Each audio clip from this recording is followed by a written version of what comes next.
Après, à partir du Maroc, on part le cœur lourd. On cherchait du hamelou parce que c'est vraiment délicieux, c'est un des meilleurs trucs qu'on a jamais mangé de notre vie. Et on a croisé un mec qui nous a dit non mais il y a que moi qui en vend ici et il y en a plus, j'ai vendu le dernier la semaine dernière. Et donc après il nous a emmené dans son magasin, dans le magasin de son collègue. C'était son magasin. Il nous a montré des pots d'amelou qui étaient pas du coup les traditionnels. Le pot était bien plus cher que ce qu'on avait vu avant. On a fait 50 mètres et on a trouvé du vrai hamelou. Donc ça c'est la bonne nouvelle du jour. Si vous venez au Maroc, il faut goûter ça. C'est la pâte à tartiner traditionnelle, c'est délicieux. Franchement, je sais qu'on va se faire dégommer dans les commentaires, mais on est honnête. Voilà comment ça se passe pour nous. Sur le circuit touristique seulement, puis il y a trop d'arnaques. Depuis Fès, ça serait... Et l'exception Chef Chaouen, c'est pas la majorité des interactions, mais c'est beaucoup. Et c'est dommage, parce que c'est un pays magnifique qu'on attendait depuis des mois et des mois et des mois et des mois. On est trop triste de devoir dire ça. C'est parce que t'es complètement dépaysé, c'est les paysages, l'architecture, enfin tout quoi. Et le hamelou. Nous voilà dans l'aéroport de Marrakech, prêts à partir du Maroc, on part le cœur lourd.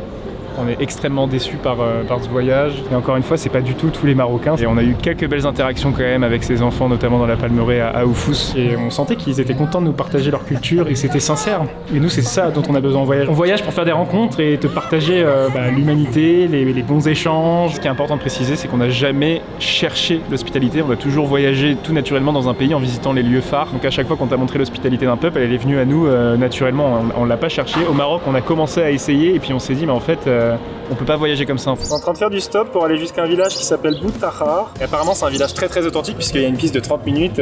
Ça fait 20 minutes qu'on est là, il n'y a aucune voiture qui y va. Et donc il vaut mieux partir et revenir une prochaine fois sur des bases sereines, espérant que ça se passe mieux. Au Maroc, si tu montres beaucoup d'hospitalité et tout, tu fais des vues incroyables sur YouTube. On aurait pu chercher pour chercher les vues, mais c'est pas nous. La conclusion de tout ça, c'est pas qu'on déteste le Maroc, c'est qu'au contraire, on souhaite revenir dans ce pays, mais en véhicule pour rencontrer un peu plus la population loin du tourisme.